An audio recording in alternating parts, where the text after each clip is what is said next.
Salam,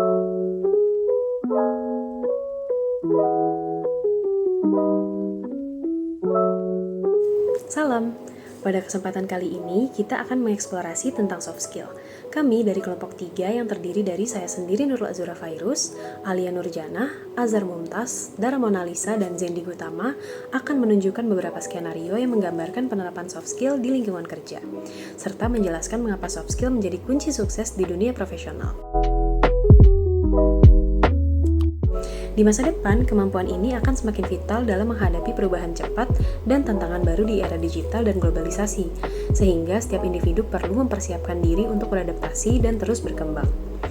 Soft skill adalah kemampuan non-teknis yang mencakup cara kita berkomunikasi, bekerja sama, menyelesaikan masalah, dan memimpin.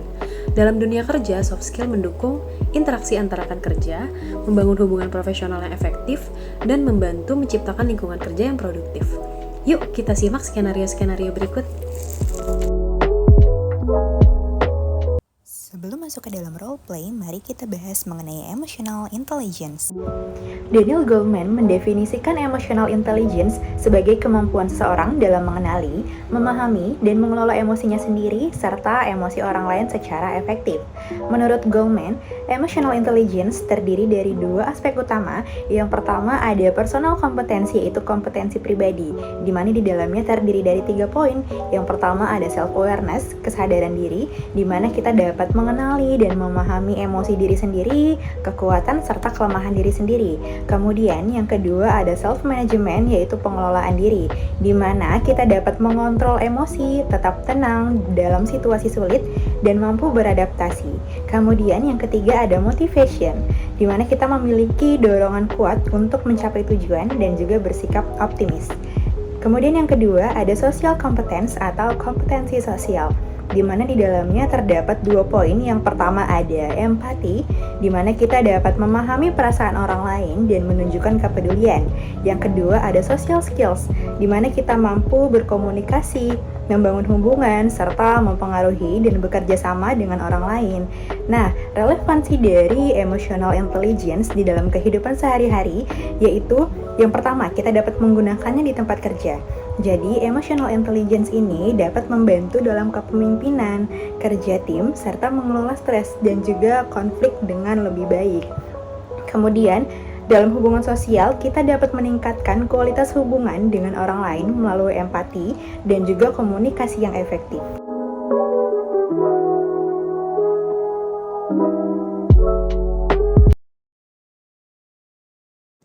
Hai Dira, bagaimana progres desain untuk klien kita? Kayaknya kok kamu tegang banget. Karinya dia nih, deadline-nya tinggal besok pagi. Tapi aku merasa desainku kurang memuaskan, rasanya panik dan gak pede. Tenang Dira, wajar kok kamu merasa kayak gitu. Apalagi ini proyek besar pertama kamu. Coba tarik nafas dulu dan tenangkan diri. Kamu udah bekerja keras loh. Gimana kalau kita lihat desainnya sama-sama? Siapa tahu aku bisa kasih masukan. Oke Kak, ini desainnya udah aku buat. Wah, ini udah bagus loh. Kalau boleh kasih sedikit saran, supaya lebih sesuai dengan target pasar klien, coba diganti fontnya sama rapihin sedikit penataan layoutnya. Itu aja sih dari aku. Bener juga ya. Oke, aku coba ganti ya. Dira ingat gak? Desain kamu untuk proyek sebelumnya itu bagus banget. Kliennya puas sama kerja kamu. Kamu punya potensi besar. Coba percaya sama diri sendiri. Terima kasih kalian, masukan dan semangatnya sangat membantu. Aku jadi lebih tenang dan percaya bisa menyelesaikan desain ini dengan baik. Presentasi kamu bagus, Dira. Saya suka dengan ide-ide segar yang kamu usulkan di dalam presentasi kamu itu. Terima kasih Bu, saya senang mendengarnya. Saya berusaha memberikan yang terbaik untuk proyek ini. Hanya saja mungkin untuk background di bagian yang ini bisa sedikit diganti dengan warna yang lebih lembut mungkin ya. Dan font di bagian judul juga mungkin bisa sedikit diperbesar agar lebih mudah terbaca. Baik Ibu, saya catat semua masukannya. Saya akan perbaiki desainnya sesuai arahan Ibu ya. Tenang Dira, revisi minor ini justru akan membuat desain kamu semakin sempurna. Siap Kak.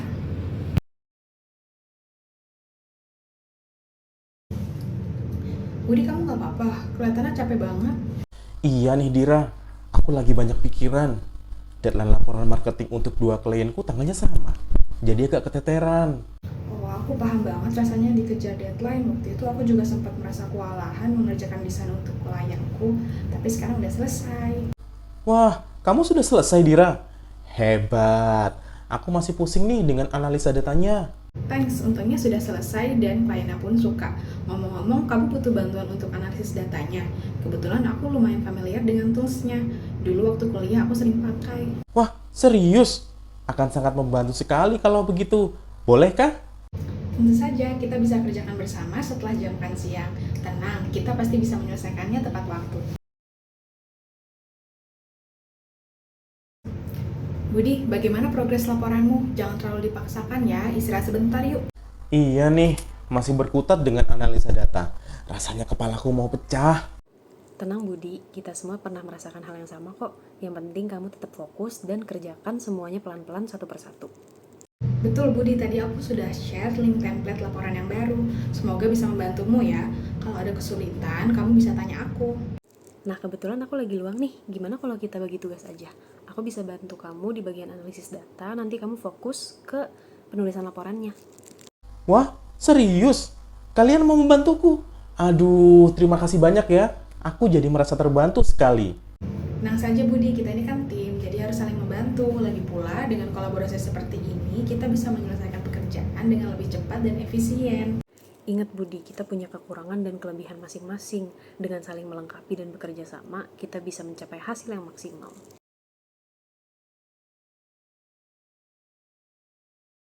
Reni, gimana kalau kita coba pendekatan yang lebih minimalis untuk desain website klien ini?